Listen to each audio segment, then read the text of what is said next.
A verdade é que tem que ter muito estômago para acompanhar esse julgamento. Sem sombra de dúvidas, entrará para a história como um dos pontos mais baixos do judiciário, da nossa história do judiciário brasileiro. E talvez é por isso mesmo que seja tão importante.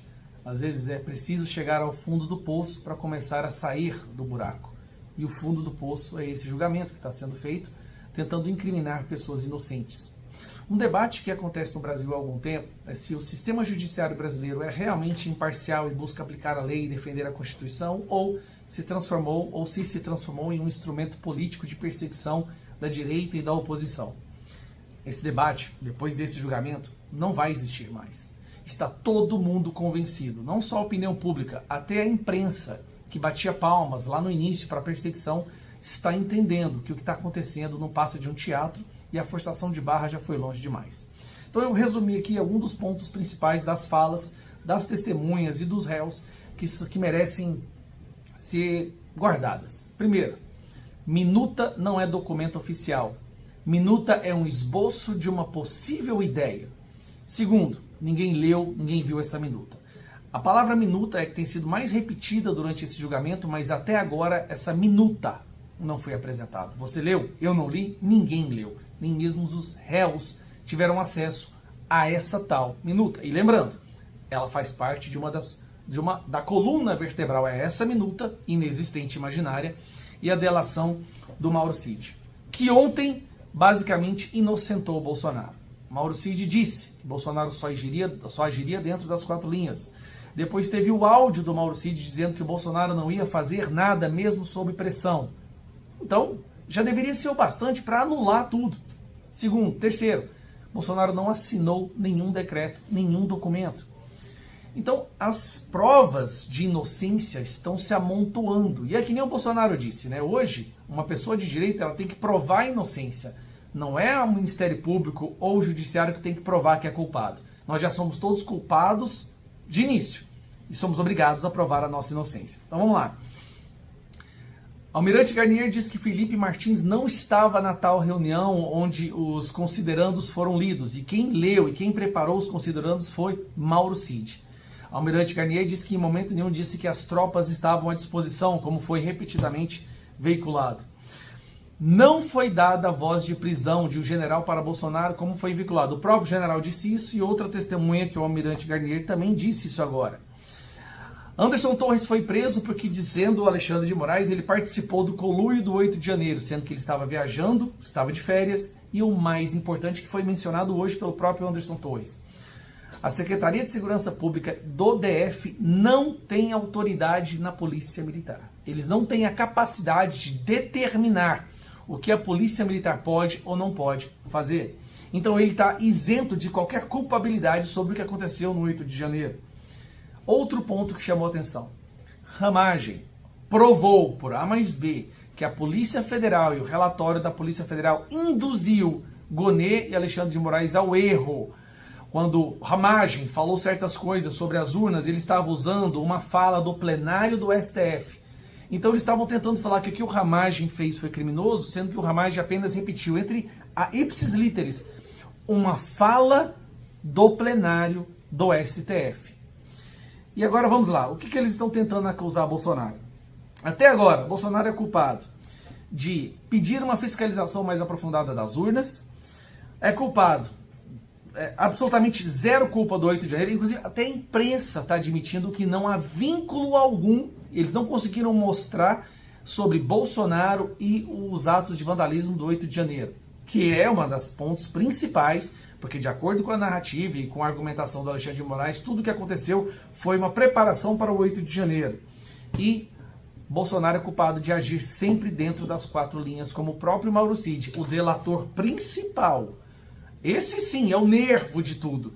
Disse, só agiria dentro das 4 linhas, ainda foi apresentado um áudio, onde o próprio Mauro Cid, conversando com outra pessoa, disse que Bolsonaro não ia fazer nada. A única coisa que o Bolsonaro queria é a certificação de que não houve fraude. E que se fosse acontecer alguma coisa, só aconteceria com a comprovação de que houve uma fraude, o que não foi possível provar. Mesmo assim, nós sabemos, é tudo um jogo de cartas marcadas. Essas pessoas serão condenadas. Hoje no Brasil, se você é de direito, você já está condenado. E mesmo provando a sua inocência, não importa. A condenação já foi deliberada, a pena já foi acertada e você é mais um obstáculo para essa democracia relativa e um risco para nosso Estado democrático de direito.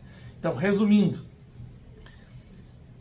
as testemunhas, os réus, os advogados, nesses primeiros dias, desmantelaram ao ponto de envergonhar o Brasil, porque esse é o sistema judiciário que nos restou.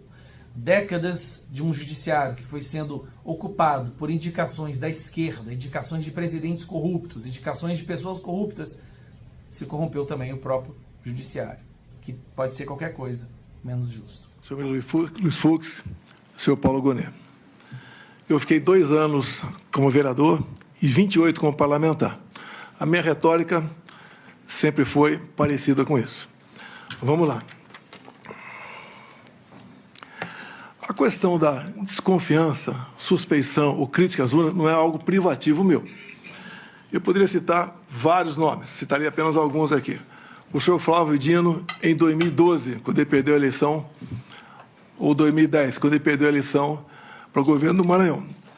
Ele diz, eu teria um vídeo, mas foi indeferido o pedido, mas no vídeo está o seguinte: hoje eu tive a oportunidade de ser vítima de um processo que precisa ser aprimorado, ser melhor auditado, que é o sistema das urnas eletrônicas.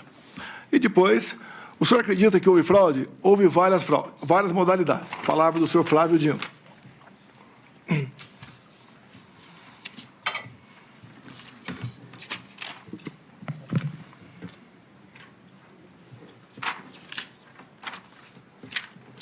Depois também, curiosamente, uma outra inserção no horário eleitoral gratuito do senhor Carlos Lupe. Por que, curiosamente? Foi ele que entrou com uma ação no TSE pela minha inelegibilidade, por crítica às urnas eletrônicas. Ele falava em fraude. Mas numa das inserções, aproximadamente 30 segundos, que até hoje está no Facebook dele, ele termina dizendo o seguinte: sem a impressão do voto, não há possibilidade de recontagem. Sem recontagem, a fraude impera. Repito a Vossa Excelência, até hoje isso está lá no Facebook do senhor Carlos Lupe. Eu batalhei muito na Câmara, desde 2012, pelo voto impresso. Consegui aprová-lo em 2015 para 2016. A senhora Dilma Rousseff vetou, a proposta voltou para o Congresso, só na Câmara nós derrubamos o veto, com votos do PT, inclusive. No Senado, algo parecido, também derrubamos o veto. Fiquei feliz que teríamos, em 2018, o voto impresso. Eu não lembro se eu pedi audiência ou o ministro Fux me convidou. Eu fui conversar com ele sobre essa questão. E ele mostrou para mim que 5% das sessões eleitorais do Brasil teria o voto impresso. Por que 5%? Porque não tinha recurso para mais coisa. E, com o tempo, ia chegar a 100%. Fiquei muito feliz, agradecer ao ministro Fux, me tratou muito bem. Mas, infelizmente, logo depois, por 8-3, o Supremo Tribunal Federal declarou o voto impresso como sendo inconstitucional, porque a impressão do voto poderia ferir a segurança das eleições. Bem, então tivemos o voto normal em 2018. A minha campanha 2018, algo atípico, com todo respeito, nem eu esperava que me eleger presidente, tendo em vista quem eu era. Eu era um parlamentar que não era parlamentar de partido, eu não tinha apoios políticos, mas acabei, então, como desde 2014, após o segundo turno das eleições, eu me lancei pelo Brasil falando que ia disputar a eleição em 2018, acabei me elegendo, sem antes passar por uma facada, quase me levou a óbito. Me permite estender um pouquinho mais essa questão aqui. Pode ficar à vontade. Me elegi presidente, não tinha quem botar na presidência, poucos nomes tinha para botar na presidência, acabei montando o ministério e nós aqui, com pessoas competentes, sem o critério político partidário para botar as pessoas lá, fizemos um ministério que é reconhecido por grande parte da população como um ministério excepcional. Fizemos muita coisa. Lei da Liberdade Econômica, o PIX, Água para o Nordeste, Bolsa Família, triplicamos seu valor, marcos, entre tantas e tantas outras coisas. A questão do armamento também, apesar de ser acusado de ser um armamentista visando a violência diminuiu quase 30% entre o governo anterior e o meu governo, tendo de vista a política de armamento. Bem, outra coisa importante também, onde comecei a criar inimizades cada vez maiores, desde o começo do meu mandato, foi na escolha de pessoas para compor aqui bancos oficiais estatais. Só falar de 2 estatais só. Porto de Santos dava um prejuízo de 500 milhões por ano, entreguei com lucro de 500 milhões. Então, esse 1 bi ia para algum lugar, para algum ralo, ganhei inimizades por aí. Uma outra, para ser mais rápido, Itaipu Binacional.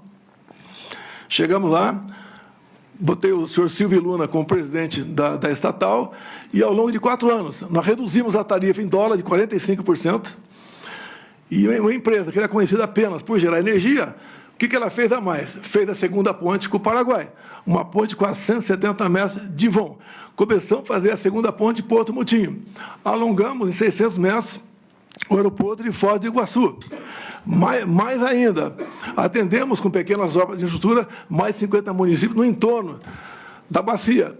Asfaltamos a Transboiadeira, 43 quilômetros. Fizemos o acesso aos aeroportos. Ou seja, sobrou dinheiro para fazer muita coisa lá. E, obviamente, isso, no passado, a tarifa era cheia, e nem obra era feita e era usado à vontade esse recurso. Por que à vontade? Porque é uma empresa que não é auditada pelo TCU por ser binacional. O que os conselhos decidem, está decidido e ninguém toca mais no assunto.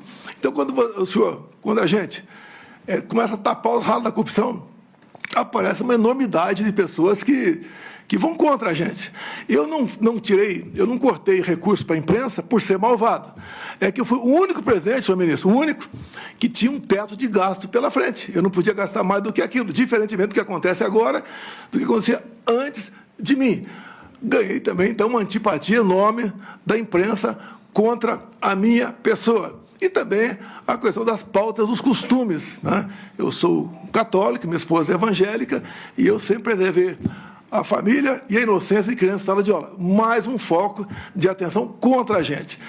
E até do próprio Supremo Tribunal Federal, respeitosamente, eu tinha pelo menos uma ação por semana para me explicar em 24, 48 horas o porquê daquilo. Mas faz parte da regra. Vossa Excelência, o senhor ministro Fux, aqui do Supremo, não me viram desrespeitar uma só ordem do senhor. Não me viram em nenhum momento eu agi contra a Constituição. Eu joguei dentro das 4 linhas o tempo todo. Muitas vezes me revoltava, falava palavrão, me revoltava, tá? Falava o que devia falar, sei disso, mas, no meu entender, fiz aquilo que tinha que ser feito. Quanto à providência na questão das eleições aqui, eu deixo claro a Vossa Excelência, as Forças Armadas não se miscuíram na política. E nem eu, como presidente, também fiz o mesmo. O senhor ministro Barroso, enquanto presidia o TSE, criou a Comissão de Transparência Eleitoral e colocou lá dentro, entre outras instituições, as Forças Armadas. O que eu falei para o ministro da Defesa?